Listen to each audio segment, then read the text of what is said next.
Olá pessoal, tudo bem com vocês? Eu me chamo Marcos Queiroz, para quem não me conhece. Hoje nós vamos fazer a resenha de um livro que, apesar de muito fininho que é esse aqui, ele tem um conteúdo de grande importância.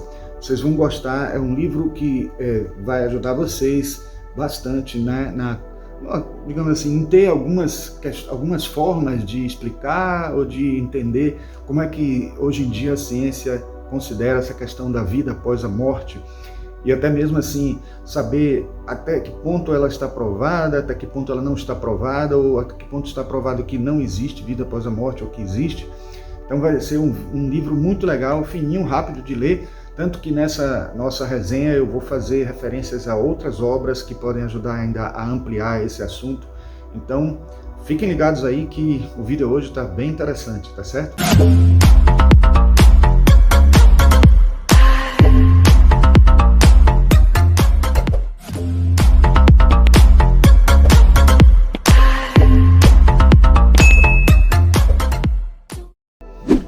Então, pessoal, este é um livro escrito por três autores, brasileiros, Alexandre Moreira Almeida, Mariana de Abreu Costa e Humberto Schubert Coelho. São dois de Juiz de Fora e uma do Rio de Janeiro, e fizeram um trabalho primoroso aqui de pesquisa, trazendo pontos fundamentais para essa questão da ciência, relacionada à pesquisa sobre a sobrevivência após a morte, Então, este é um livro que tem uma abordagem científica com bastante referência. As páginas de referência são inúmeras aqui, mostrando referências teóricas. Eu vi algumas faltando, mas claro, muitas que tem aqui eu até nem conheço, então acredito até que elas suprem a necessidade dessas que eu senti falta, porque na verdade cada pesquisador, cada pessoa que estuda o assunto, não vou me considerar pesquisador à altura desses aqui, mas poderia dizer que as pessoas que estudam acabam indo de encontro ou conseguindo acesso a outras e outras obras por conta das indicações que os próprios livros vão fazendo, tá? Então é isso que eu vou fazer até aqui nessa resenha. Vou mostrar para vocês alguns pontos que são colocados aqui neste livro, e também em cada ponto que eles falarem vou também colocar alguns livros que podem servir para vocês para ampliar ainda mais o aprendizado de vocês nesses temas, tá certo? Bom, das citações, das frases que mais gostei no livro, diz o seguinte: as possibilidades de vida espiritual após a morte e de continuidade da consciência independente da atividade do cérebro humano são importantes demais para serem ignoradas com base na autoridade, na opinião e no preconceito.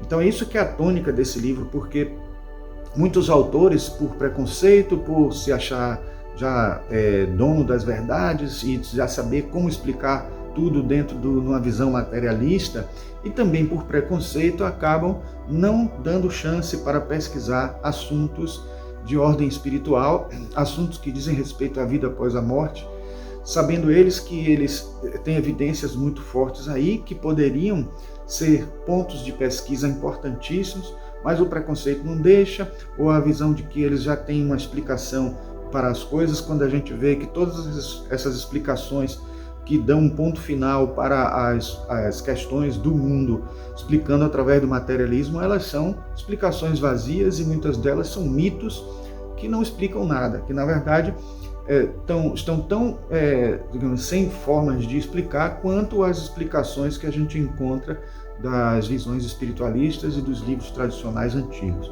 Eu digo a vocês que algumas questões, alguns tipos de pesquisa feitos por cientistas sobre a vida após a morte estão até muito mais bem documentados do que experiências físicas, químicas e biológicas.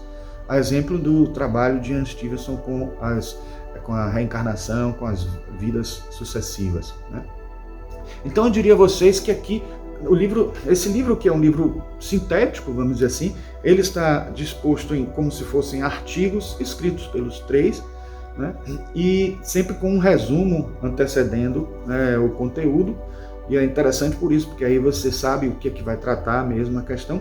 E ele tem, na verdade, duas ilustrações, que eu vou até mostrar para vocês as duas, e essas duas elas sintetizam o conteúdo, né, do livro. Então eu vou mostrar para vocês aí a ilustração dos mitos, né, na avaliação da hipótese da sobrevivência, que são 8 mitos no total, e a gente vai falar desses 8 mitos agora rapidinho e indicar explicar o que é que esses mitos têm a ver com o assunto, o que é que eles estão explicando no livro sobre esses mitos, e até fazer referência a alguns livros que também tocam nesses pontos. O primeiro deles é o mito da neurociência provou que o cérebro gera a mente. Isso é um mito mesmo, porque a neurociência não provou nada em relação a isso.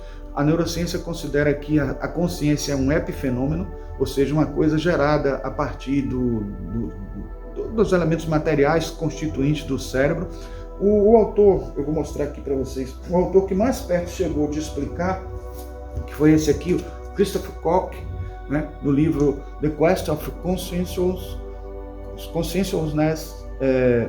a Neurobiological Approach. Então, esse autor, ele tentou explicar a consciência, né, a partir dos neurônios, falando da teoria dos microtúbulos. Não vai dar tempo de falar aqui da teoria dos microtúbulos, em algum momento eu falo um pouco mais para vocês sobre isso no vídeo, mas pelo que eu entendi, na verdade, essa teoria dos microtúbulos explica até mais, dá até mais subsídio para o entendimento de uma visão espiritual do que para uma visão material, porque ele me parece determinados pontes de ligação, como se fossem buracos de minhoca ligando o nosso cérebro a outras dimensões. Então, para mim, isso aí não é uma explicação de que a física explica, ou a química ou a biologia explica a consciência. Pelo contrário, para mim, me dá uma justificativa até de que isso é, né, uma forma o cérebro é uma forma de ponte, como a gente vai ver em outros mitos também isso aparecer. Então, fora isso, também o próprio William James também defendia a ideia de que porque o cérebro não poderia ser somente o prenúncio de algo que está transcendendo a ele. É mais ou menos o que eu estou dizendo, a ponte, né? Porque ele não poderia ser uma conexão com outra realidade, né? Então, isso já existe entre cientistas há muito tempo sendo questionado. Já era o momento dos cientistas que trabalham com neurociências pesquisarem mais a fundo isso, e ainda que demore, mas pelo menos a explicação acaba sendo mais satisfatória do que essa de achar que tudo vem da matéria e que a consciência é um epifenômeno, né? O outro ponto que é colocado é o princípio da parcimônia, dizendo que ele favorece a hipótese materialista. O princípio da parcimônia é aquele classicamente considerado como uma navalha de Ockham, e que diz que a gente tem que buscar sempre a explicação, a hipótese, a justificativa, a solução para uma hipótese mais simples entre todas. Então, os autores, né, que defendem a visão materialista ou fisicalista defendem a ideia de que no princípio da parcimônia, a solução mais simples seria explicar tudo através da matéria, através do átomo, através das moléculas, através dos elementos químicos e tudo mais. Porém, a gente tem que entender que esses que estão usando o princípio da parcimônia não estão seguindo de uma maneira correta, porque os autores do livro aqui que eu estou fazendo a resenha dizem que, na verdade, no princípio da parcimônia você pode usar ele, né, somente quando todas as explicações têm o mesmo nível de poder explicativo para as coisas. E a gente sabe que, através da ciência, não existe esse poder explicativo tão poderoso.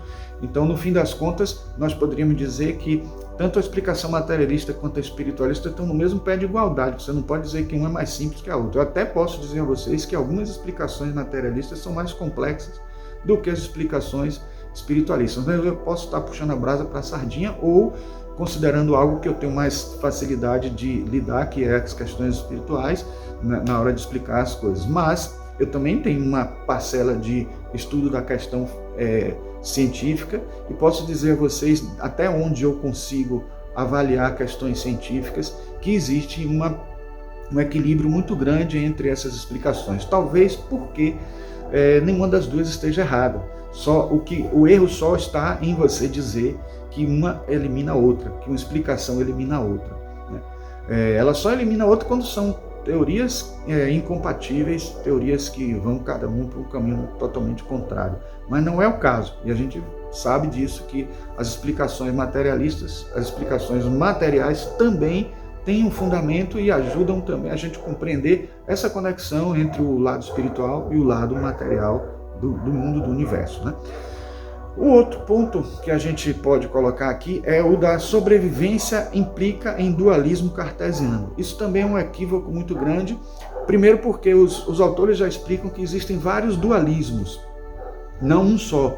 O de Descartes é só um deles.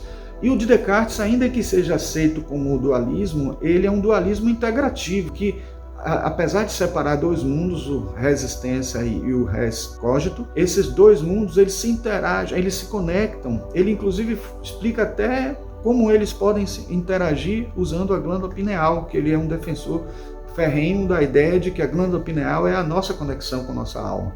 Então por aí já começa a mostrar que, mesmo que seja um dualismo meio assim, meio monismo misturado, ele de alguma forma traz uma explicação, tenta buscar uma explicação para algo que o materialismo também não explica. Em que momento, em que lugar, em que circunstância, que fenômenos são os que mobilizam a gente como ser, como consciência, né? Porque o cérebro não dá conta, o cérebro não é suficiente. Aliás, o cérebro e o corpo físico não dão conta de muitas coisas que a gente já viu que no Projeto Genoma não tem características suficientes para justificar a nossa existência como seres humanos, do jeito, com as características que a gente tem através dos genes que nós possuímos, né? Então o físico não dá conta. Então como pode se explicar tudo isso? Dualismo é algo também complexo, porque muita gente pensa que o dualismo é algo que os espiritualistas, espíritas e todos os religiosos de um modo geral defendem, mas não, porque o dualismo também divide de uma maneira muito radical um mundo do outro. E quem disse que existem só dois mundos? E por que não existem muitos mundos? E a existência de muitos mundos também não faz com que o mundo fique todo fragmentado, não, porque esses mundos se conectam, porque existem leis universais, ou melhor, existem leis físicas, leis materiais, leis biológicas, leis astrais, mentais, etc., que conectam, né? Uma dessas leis que a gente sabe do hermetismo é a lei de correspondência, que faz com que a gente conecte um universo com o outro, e se a gente unir isso às ideias de emaranhamento quântico, etc., a gente vai entender que existem conexões que podem ser feitas mesmo entre mundos diferentes, mesmo em dimensões diferentes, tá? Bom, então essa é uma outra questão, né, do dualismo, né? E a gente pode dizer que talvez já acrescentando uma visão nossa aqui, é que o dualismo não é a explicação para o universo. Dentro de uma visão espiritualista, o monismo é mais coerente, porque a gente tem uma única matéria que se diferencia. Da mesma forma que quando se cria um ovo zigoto e aí ele vai se transformando, as células vão se modificando, e a gente sabe que teve uma origem comum, e essa origem comum também é modelada e é orientada por um modelo organizador biológico, por um corpo astral, por um corpo mental, por campos morfogenéticos, como quer que a gente diga. E isso é a unicidade do fenômeno, isso é o que faz com que tudo tenha uma unidade, apesar de ter subdivisões, apesar de ter diferenciações, como acontecem não só no mundo físico, não só no mundo biológico, não só no mundo químico, no mundo como um todo, né? Então, a outra questão que é dito é o seguinte, a quarta é que é uma questão muito complexa que a neurociência vai resolver em um futuro muito próximo. É muito fácil apontar isso, né?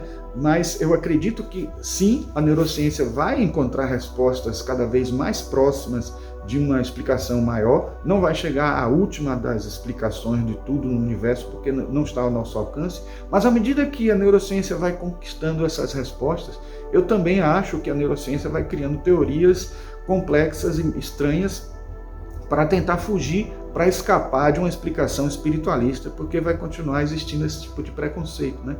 Por mais que hoje cada vez mais estejam crescendo o número dos cientistas que acreditam e que não têm preconceito e têm a coragem também de enfrentar defender visões espiritualistas, não só visões materialistas. Então, acredito que à medida que vá crescendo esse processo, vai continuar acontecendo algo que hoje já existe, que é assim, os cientistas dizendo, tá vendo, hoje eu já tenho uma explicação para isso que vocês consideravam algo espiritual. Eu sempre digo isso.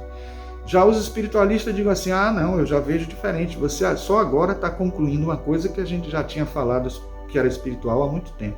E vai continuar sempre esse distanciamento enquanto o homem não resolver esse problema entre si, do diálogo entre ciência, espiritualidade, entre preconceitos das pessoas que são mais assim incrédulas, vamos dizer assim, ou pessoas que, não diria nem incrédulas, mas pessoas que não têm uma espécie de boa vontade para estudar, para pesquisar coisas que são de algo que aparentemente estão fora do universo do que ela acredita.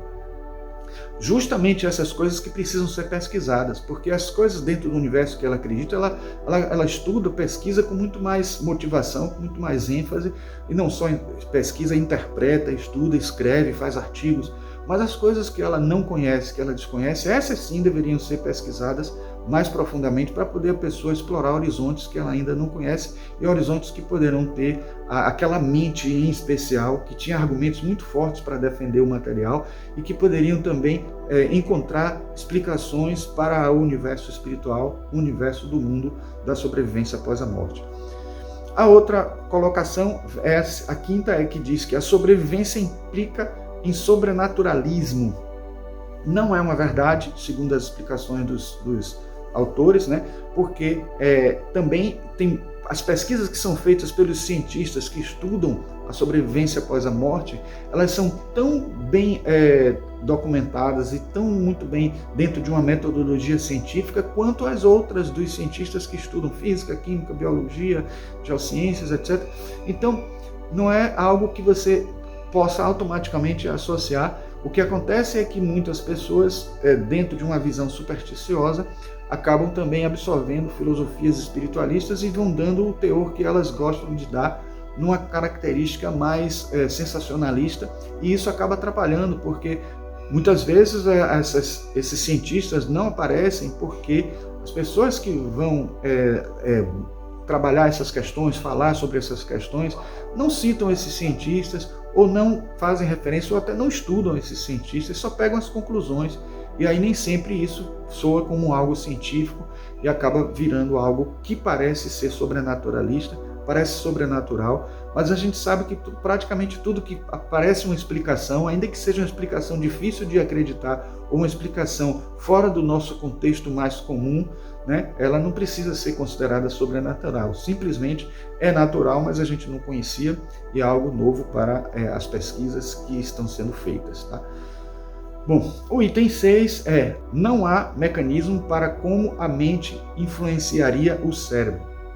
Isso também é um equívoco, porque um equívoco porque como prova, como explicação para alguém que está querendo defender o mundo material como explicando tudo, né?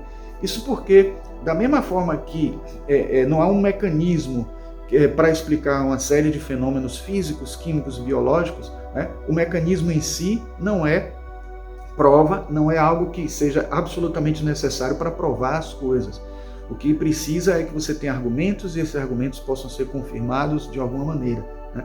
Então, por aí já você tira a ideia de que os cientistas estão usando esse mito, né, de que não há mecanismo para como a mente funcionaria, e eu digo a vocês que até mesmo os mecanismos para explicar materialmente como a mente funciona não existem. Então, como é que eles podem esperar que numa visão espiritual que é transcendente, que é mais difícil ainda de explicar por se tratar de fenômenos não materiais ou com matéria muito sutil, como é que a gente pode ter esses mecanismos bem claros? Apesar de que, se eles estudarem algumas obras espiritualistas, eles vão encontrar mecanismos bem interessantes que explicam muito melhor, né, esse mundo psíquico, né? Haja visto os corpos sutis, haja visto a existência de aura, a existência de formas de pensamento e uma série de outros conceitos que com certeza eles não vão aceitar de início, os materialistas, mas se eles pelo menos estudassem a hipótese da existência deles, poderiam tirar conclusões incríveis e poderiam talvez chegar muito perto de uma explicação mais eficiente sobre o mundo consciente e sobre a sobrevivência após a morte. Por último, tem o item... No item 7 nós temos o fisicalismo é um fato científico. Bom, na verdade, isso também não é uma coisa real, porque eles não têm também explicações, né, muito claras, porque o máximo de explicação que eles têm é o que a física tem trazido, né? Então, por isso o nome fisicalismo ganhou uma certa força. E aí eu posso trazer para vocês aqui que autores como estes aqui, eu disse a vocês que ia citar alguns livros, não tinha citado ainda, como o Brian Greene mesmo, que é referência de obra de física quântica. Ele fez aquele Universo Elegante, que é considerado por muitos, inclusive por Stephen Hawking, o livro mais didático para falar de física, né? Ele está agora trabalhando essas questões. Olha só, Até o Fim do Tempo é um livro que fala sobre a mente, né? O subtítulo é Mente, Matéria e Nossa Busca por Sentido no Universo em Evolução. Então, aqui eu separei um capítulo que é um dos capítulos que eu mais gosto, que é falando justamente partículas e consciência, da vida à mente. Então, esse é um capítulo que ele já tenta explicar a consciência através da física, usando justamente o fisicalismo. Mas ele ainda não se rendeu, né, a acreditar em algo espiritual, coisa que já aconteceu com muitos outros. Eu posso citar aqui exemplos, e aí vários livros de Amit Goswami, entre eles esse aqui, que não é tão antigo, é mais recente, mas Consciência Quântica, né? Uma nova visão sobre o amor, a morte e o sentido da vida. Ele é um dos que antes acreditava apenas na física como algo material, sem utilizar a física para explicar fenômenos espirituais, mas ele acabou se rendendo, né? Mesmo sendo indiano e a família dele tendo crenças religiosas sobrenaturalistas, ou melhor, de vidas de sobrevivência após a morte, ele não acreditava, mas acabou se rendendo e descobrindo que a família dele estava mais certa que ele em certas questões. O japonês Michio Kaku, ele escreveu esse livro, A Física do Impossível. Eu trouxe esse entre tantos que ele tem, que eu tenho muitos dele aqui, né? E ele também demorou para se render e acaba se rendendo, mas ele, na hora de escrever, ele tenta ser o mais isento possível, né? Apesar de ele entrar no mérito de explicações de fenômenos paranormais, etc, etc. Falando também que a família dele, japonesa, é budista, zen budista, e ele fala do nirvana, ele fala de possibilidades existentes para associar na física com a religião, a visão religiosa, mas recentemente ele também está pendendo para esse lado. Ele escreveu esse livro, né? Não é o último dele, mas O Futuro da Mente, né? A busca científica para entender, aprimorar e potencializar a mente. Então, este é também um livro que estuda isso. Olha só, ele fala aqui, consciência, o ponto de vista de um físico.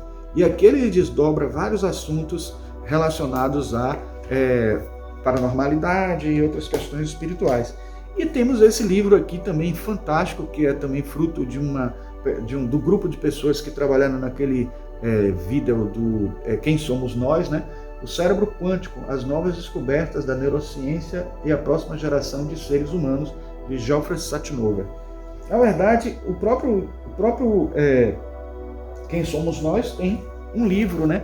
Que é esse aqui, que trata dos vários autores, né, os vários autores falando sobre as suas opiniões em relação a essa questão, essa realidade mais espiritual. Entre esses autores, a gente pode até citar também alguns mais específicos, né, trabalhando a questão espiritual, que é esse aqui de Susan Blackmore, Experiências Fora do Corpo, trata dessa questão. Um que toca bastante de perto os assuntos desse livro que a gente está fazendo a resenha é esse de Gary Dourr, né? Que ele é o organizador, na verdade. Explorações Contemporâneas da Vida Depois da Morte. Tem vários autores aqui, inclusive Ken Wilber, Colin Wilson, Charles Start, né? Stanislaw Grof, que são vários artigos de vários autores tratando dessa questão da vida após a morte. O próprio Charles Start, que está lá naquele livro, ele também escreveu esse livro, O Fim do Materialismo. E ele faz parte daquele grupo, né? Talvez seja o cabeça daquele grupo dos pós-materialistas, né? Aqueles que defendem a ideia de que existem cientistas que não são materialistas e que podem dar o braço e continuar com um trabalho sério, pesquisando questões mais espirituais. O Erwin Laszlo também é uma figura importantíssima. São vários livros que eu tenho aqui dele também, mas eu trouxe esse porque esse toca muito a questão da mediunidade, né? Mente imortal. Evidências científicas comprovam a continuidade da consciência além do cérebro. Então ele fala bastante dessa relação, dessa interação de seres desencarnados com seres encarnados, ou seres espirituais, seres invisíveis que se comunicam, e fala dessa questão da sobrevivência, né, da consciência além do cérebro. O Rupert Sheldrake, e aí eu trouxe esse livro, Ciência Sem Dogmas, porque tem muito a ver com o que está sendo tratado aqui, porque para acreditar numa determinada fenomenologia que pode ser pesquisada sobre algo além da morte, algo além da vida, precisa ter, não ter dogmas contrários a isso, não ter preconceitos. Então ele defende aqui a ideia de que realmente os cientistas têm dogmas, apesar de que o título do livro não é esse, que é a ilusão da ciência, né? Então, mas no fim acaba dando no mesmo, porque esses dogmas são ilusões de verdade, né? Tem este livro bem interessante também, que é O Cérebro Espiritual, uma explicação neurocientífica para a existência da alma, né, de Mario Baumgartner, de Mario Beauregard e Denise O'Leary. Um livro também muito legal, muito rico de informações e que tenta buscar explicações de uma vida espiritual com base na neurociência. E esse aqui, que rouba um pouco o título, As Variedades da Experiência Religiosa, de William James, né? Que é Variedades da Experiência Anômala, Análise de Evidências Científicas. São vários autores e é organizado por esses três aqui, que é Etzel Cardenha, Stephen J. Lin e Stanley Krippner. São vários artigos, tocando em vários pontos: reencarnação, vida após a morte, interação de pessoas encarnadas, tal. Tem o sonho lúcido, experiências relacionadas à psi, experiência de abdução por alienígenas, até isso, né? Experiência de vidas passadas, experiência de quase morte, experiência de curas anômalas e experiência mística. Então, é um livro também que enriquece muito o conteúdo desse livro que a gente está fazendo a resenha. Então, pessoal, o último item desses mitos que ele fala é o que diz que a sobrevivência é rejeitada pelas pessoas instruídas. Vocês viram aí que por esses exemplos que eu dei de livros que eu mostrei aqui para vocês, não são pessoas com falta de instrução que estão defendendo o mundo espiritual, estão defendendo uma vida após a morte, né? Então, fora isso, a gente ainda tem celebridades como William Crookes, que pesquisou cientificamente e fez descobertas científicas aceitas genericamente e generalizadamente, né? E fez pesquisas espiritualistas também. Eu tenho aqui também um outro, para finalizar, eu queria só mostrar para vocês a segunda ilustração que eu falei para vocês, e aí eu vou só citar os pontos de conclusão que nessa figura 2 ele fala sobre essa abordagem que eles fazem aí, né? Então eu diria que eu poderia começar aqui: marcas de nascença, habilidades e comportamentos, relatos de memória muito específicos registrados antes da verificação, crianças CORT, né? C-O-R-T, são saudáveis, têm melhor memória e cognição, relatos de vidas ordinárias e de classes socioeconômicas inferiores, relatos em culturas com menor crença em reencarnação, casos não resolvidos são a minoria, crianças muito jovens, percepção verídica de fatos verificados, consciência clara e memória de qualidade em cérebro lesionado, experiência de EQM, né? Experiência de quase morte, diferente da vida comum, sem diferenças na religiosidade, educação e medo da morte, habilidades não verbais, comunicações apresentam informações pessoais e específicas, uso de métodos estatísticos adequados e protocolos rigorosos e cegos. Então, são fenômenos que ele cita como síntese de todas essas investigações que foram feitas, né? eles todos relacionados, né, por cores aqui, né? O azul, experiência de quase morte, o vermelho, experiência com mediunidade, e o CORT, que corresponde a, em inglês, Cases of Reincarnation Type, né, tipos de casos de reencarnação. Então ele classificou nessa imagem aqui esses 3 tipos de pesquisa sobre a hipótese da sobrevivência, né, após a morte, e sintetizou nesse quadro que eu coloquei para vocês foram vendo aí à medida que eu fui falando, né? Então mostra aqui como a pesquisa deles realmente foi abrangente e incluiu essas experiências todas, esses fenômenos todos, né? Então, pessoal, era isso que nós queríamos falar. Eu espero que vocês tenham gostado deste livro, porque realmente é um livro muito bom. Está sendo bastante divulgado aí o lançamento dele, né? É um lançamento recente mesmo, justamente ele é de 2023, foi recentemente lançado e está sendo divulgado bastante aí por conta de ser um livro que traz uma pesquisa séria, abrangente e despreconceituosa, e também corajosa, né, de pessoas que realmente estão a fim de levar adiante uma visão que eles acreditam, né, e ao mesmo tempo contribuir com o conhecimento e com a parte toda de bagagem técnica que eles possuem para servir como forma de explicação e de tentativa de esclarecer um pouco mais o nosso universo, não somente dentro do ponto de vista materialista, mas expandindo ele para as suas origens mais transcendentes, que é o lado espiritual. Tá? Então era isso que nós queríamos trazer para vocês. Se gostaram desse vídeo, deem um like aí, por favor. Se inscrevam no nosso canal se gostarem de conteúdos desse tipo. Aperte o sininho aí para poder receberem notificações de outros vídeos como este. E façam comentários se acharem pertinente sobre alguma coisa que vocês queiram acrescentar ou queiram pedir ou dúvidas, se for possível responder, a gente responde, e também de sugestões de vídeos futuros, tá certo? Um grande abraço e nos vemos no próximo vídeo.